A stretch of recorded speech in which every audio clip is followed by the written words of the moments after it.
wasn't supposed to hear it. But sometimes the truth doesn't hide, it slices right through the air. "Here's to stupid relatives with money." It was my mother's voice. Clear, cold, sharp as broken glass. The room erupted in laughter. Glasses clinked together. My uncles leaned back, wiping tears from their eyes. My cousins snorted into their drinks. Even my father chuckled like it was the funniest joke of the night. And I sat there, her child, smiling politely, while the word stupid burned into my skin like a brand. That was the moment something in me cracked. That was the night I stopped being their family, became something else. Something they weren't ready for.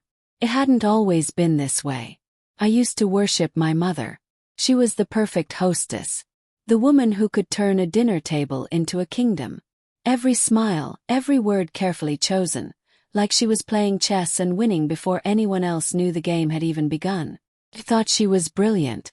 I thought if I worked hard enough, achieved enough, maybe she'd finally look at me with pride. But she never looked at me. Not really. She looked at my wallet.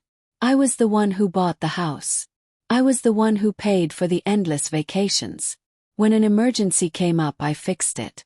When someone needed money, I handed it over. She called it generosity. But to them, I was just the fool who never said no. And that toast, her toast, proved it. That wasn't a slip. That was the truth they had always believed but never said in front of me. The signs were everywhere. My sister suddenly showing up with diamond earrings and saying her fiancé bought them. My brother's failing business somehow staying afloat, even though he had no customers. My parents' house, renovated again and again, while I paid the bills without ever being asked. And when I wasn't in the room, the jokes flowed freely. She doesn't even ask questions, she just signs the checks.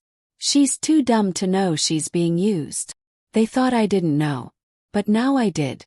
That night I didn't argue. I didn't cry. I didn't scream. Planned. Because silence isn't weakness. Silence is the sound before the strike. A month later the opportunity came. They decided, without asking me, that my country house, the one place I kept to myself, would be the perfect venue for my sister's engagement party. Invitations were already sent. The date was locked. The guest list was made. They didn't even call me. They just assumed. And that assumption was their downfall. Step 1, I called a locksmith. Every lock was replaced. Every code was changed. The gate reprogrammed. The house no longer belonged to them. Not even for a night. Step 2. I filed a notice at the police station. My property was protected. Any trespasser would be removed immediately. I wasn't just shutting them out emotionally. I was sealing the walls with law. Step 3, I planned my own event. Not an engagement. A charity dinner. Exclusive. Classy. Guests who mattered. CEOs, philanthropists, business partners. The kind of people my family could only dream of impressing. 2 events. Same night. Same address. But only one of them was real. The night came. The house glowed with candlelight. Soft music floated through the air. Tables draped in white linen were set with crystal glasses. My guests laughed, the sound genuine, warm, filling the rooms with something my family never understood: respect. I walked barefoot across the marble floors, feeling the cool stone beneath me, knowing this was mine. My sanctuary. My freedom. And then headlights. One by one, their cars rolled up the long driveway. Glittering gowns stepped out. Suits pressed sharp. My relatives carried themselves like royalty, their faces smug, certain that tonight was theirs. But the gates didn't open. Confusion spread. My sister, dressed like a queen, tugged at her fiancé's arm, whispering urgently. My father's face flushed red.